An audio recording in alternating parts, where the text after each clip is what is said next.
Says that Mohammed bin Salman is complicit in the brutal murder of Mr. Khashoggi, yet President Trump has yet to publicly clearly state his position on this. I mean, and you just said, I believe, Nile, that you said that, I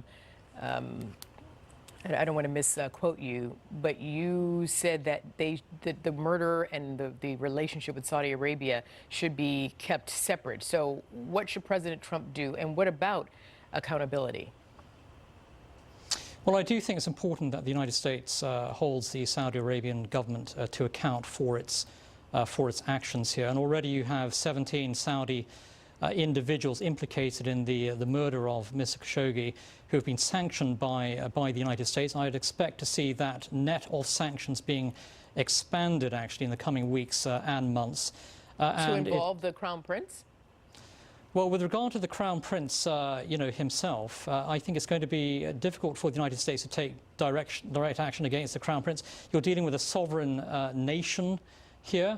The United States is not in the position, of course, to remove the Crown Prince from power. That is a matter for the Saudi government, the Saudi people themselves. But I'd expect to see the net of sanctions against individuals around the Crown Prince to be significantly widened, actually, in the coming months, especially following the CIA investigation into this and its findings, which were released to the key members of the U.S. Congress.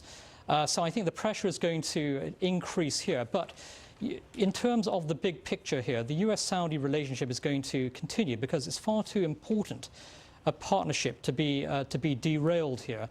And the United States has a clear strategic interest in working with the Saudis, not only in Yemen, but also in terms of the broader conflict against ISIS and other Islamist terrorist organizations, the war in Syria, for example, as well.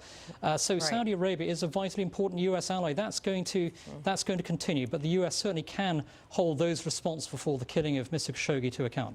Okay, Nile Gardiner, I have to leave it there. Thank you very much for joining us. My pleasure. Thank you. Absolutely. And thank you for joining us. That's going to do it for us. We know you have several choices for news, and we thank you for spending time with us here on the Fox News Channel.